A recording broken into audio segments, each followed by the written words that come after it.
यहाँ पे हमें वॉल्यूम गिवन है, हमें डायमेंशंस ऑफ क्यूबॉइड निकालना है।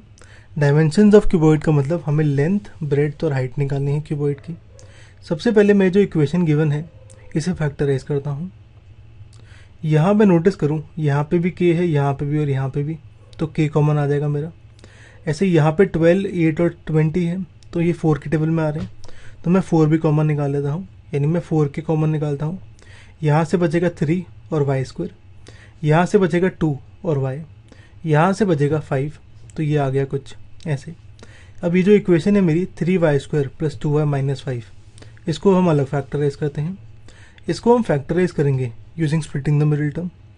स्प्लिटिंग द मिडिल टर्म में हमें दो नंबर ऐसे निकालने हैं जिनका सम होता है, जो y के साथ मल्टीप्लाइड है नंबर वो, यहाँ y के साथ मल्टीप्लाइड है मेरा 2, तो सम आएगा 2, और प्रोडक्ट होता है जो मेरा कांस्टेंट नंबर है यानी -5, और जो मेरा y स्क्वायर के साथ मल्टीप्लाइड है नंबर यानी 3, इन दोनों का मल्टीप्लिकेशन यानी -5 इंटू 3 यानी -15।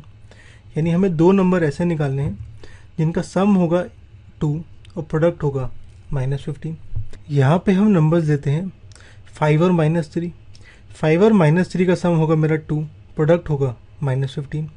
तो यहाँ 2y को लिखता हूँ मैं 5y माइनस 3y। यहाँ इन दोनों में से मैं y कॉमन निकालता हूँ, तो बचेगा यहाँ 3y, यहाँ से 5। इन दोनों में से मैं -1 कॉमन निकालता हूँ, बचेगा 3y प्लस 5।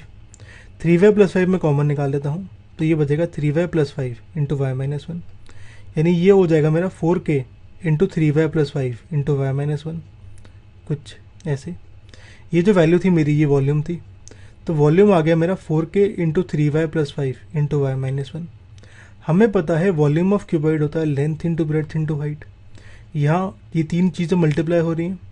हम लेंथ मान लेते हैं यहाँ पे 4k, ब्रेड्थ मान लेते हैं 3y प्लस 5, और हाइट मान लेते हैं y माइनस 1।